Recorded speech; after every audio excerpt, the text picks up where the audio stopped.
Ini juga akan jadi persoalan baru bagi kita, jadi troublemaker. Ya, karena saya nggak yakin dengan sun-sun itu mempunyai legitimasi yang kuat. Karena itu kan diproduk oleh ya kelompok-kelompok atau lembaga yang tidak perform gitu. Kalau Pak Sam mengatakan dana itu siap dan ada di tangannya Pak Sam gitu. Tapi syarat yang paling utama adalah Pak Sam harus menjadi pemimpin tertinggi di negeri ini, itu berarti. Ya harapannya keluarga saya seperti itu. Karena saya itu tidak pernah berharap digaji sama rakyat. Saya belum pernah jadi pegawai orang. Saya belum pernah jadi ketua RT di Republik ini. Jadi nggak ada beban moral psikologis terhadap diri saya. Saya hanya berpikir dari kecil sampai saat ini hanya berpikir untuk kepentingan bangsa negara. Mau pahit, mau buruk, mau manis, mau dicemohkan, mau dihina, mau apapun sama orang. Nah saya itu nggak pernah merasa kecewa dan sakit hati. Ya everybody happy aja. Yang penting saya berniat untuk menegakkan kebenaran. Itu pertama. Apa dasarnya? Karena kalau bicara dalam politik ada 3 mas. Itu 3M namanya. Mau, Anda mau. Setelah mau, mampu, Anda mampu. 3 momentum. Sekarang momentumnya kan begitu. Kalau bicara ekonomi moneter 3C namanya, cash. Harus punya cash, kolateral, credit line. Itu jalan semua program ekonomi. Kebetulan ini secara kebetulan ya orang tua saya, keluarga saya memiliki itu ya, tapi bukan untuk saya ini kan hidupnya sederhana mas. Makannya di warteg, bergaul sama tukang ojek. Tapi ada satu masalah yang tidak boleh dilarang. Tidak boleh dilarang merokok, itu aja. Gak masalah-masalah lain. Saya nggak ada misalnya senang pergi ke Amerika apa. Saya seumur hidup di Jakarta ini baru 2 kali ke Singapura. Itu sangat terpaksa. Tidak pernah bermimpi dan berharap misal pergi ke Amerika, ke Inggris, ke Paris. Malas saya nggak perlu. Karena Indonesia adalah buminya surga ya. Oh iya, surganya dunia di sini. Surganya dunia ya. Surga dunia di sini. Mau cari apa ada di sini. Kalau ada seseorang yang kurang percaya suruh ketemu dengan saya. Mau bicara ekonomi, mau bicara resources, mau bicara moneter, mau bicara segala macam, whatever. Saya akan bicara. Kalau perlu kita debat terbuka dengan siapapun. Khususnya dengan pelaku pemerintah. Kalau mereka misal mau berdebat secara terbuka mencari solusi tentang bangsa negara, itu Cakra TV saya minta undang presidennya, wakilnya, Menkeikuennya, Pak Amin, Pak Akbar, suruh duduk di sini Pak Ical. Kita rembuk di Semarang. Kita bicara secara elegan, secara terbuka agar rakyat membuktikan siapa kira-kira yang bisa diharapkan untuk meneruskan perjuangan negeri ini. Karena saya jujur, bapak-bapak itu semua itu kapasitasnya maaf tadi ya, masih terlalu standar. Masih terlalu standar. Mungkin sukses di bidang otomotif, tapi di bidang garment gak sukses. Mungkin sukses di bidang properti, mungkin di bidang oil tidak ngerti. Dan ini repot. Negeri ini negeri the biggest country dan negara yang teramat indah dan kaya raya. Termasuk tuan-tuan di sini kaya raya. Bukan yang Cina-Cina yang diumumkan kaya, itu bukan. Itu kayanya karena zamannya Pak Harto. Udah ngibul-ngibul aja itu dulu. Sekarang diumumkan jadi sekian belas juta yang kaya. Kita tahu lah potret itu. Udah lupakan aja yang gitu-gitu. Gak penting itu. Kita pentingnya sekarang rakyat berdiri tegak, menegakkan demokrasi yang benar.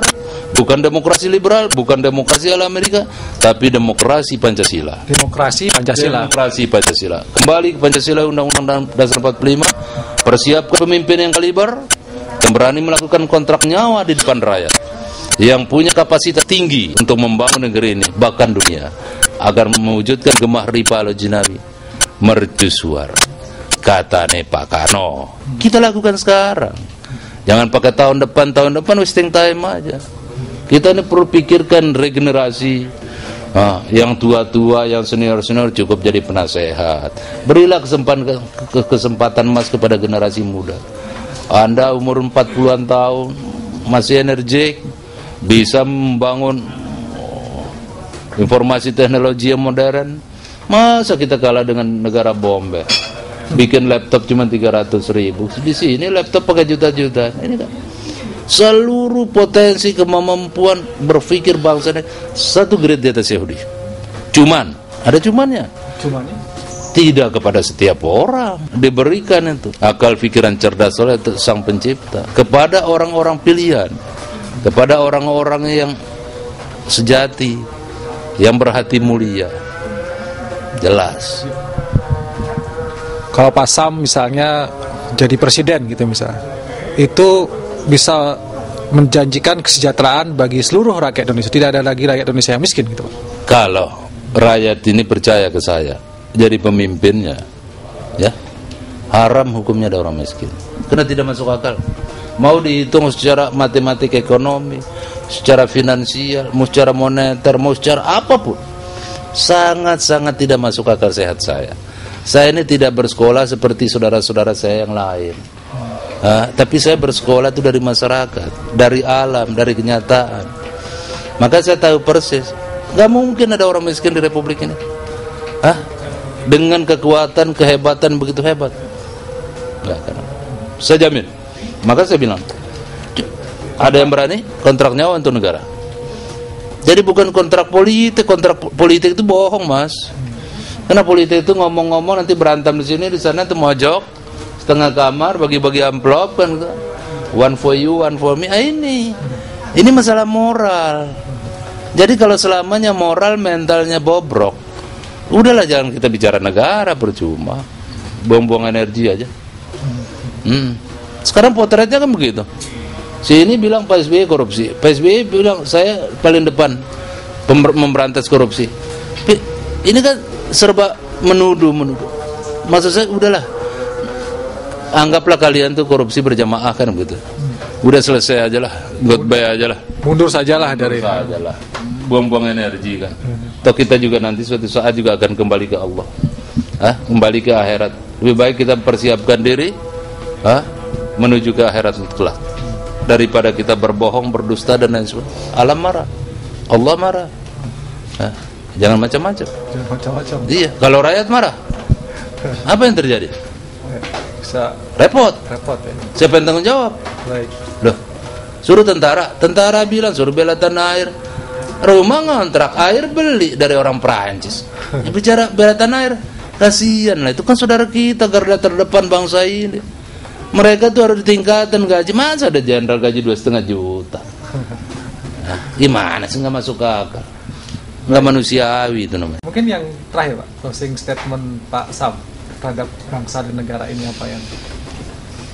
Pada hari ini saya dengan sangat hormat, dari dalam hati, lubuk hati saya yang paling dalam, sebagai insan manusia, sebagai putra Indonesia, kebetulan saya lahir di timur Indonesia di Sumbawa tahun 57, mengajak ke seluruh elemen bangsa ini, buruh, tani, nelayan, siapapun di muka jagat raya ini, untuk segera berdiri tegak,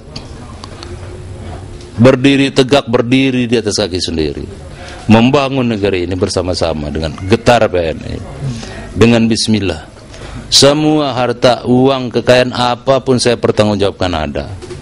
Saya dan kami semuanya harus membangun negeri ini menjadi mercusuar, menjadi kiblat dunia di abad 2020. Dan saya katakan, saya tegaskan, bangsa ini, rakyat Indonesia tidak perlu menundukkan kepalanya kepada kapitalis manapun di muka bumi ini.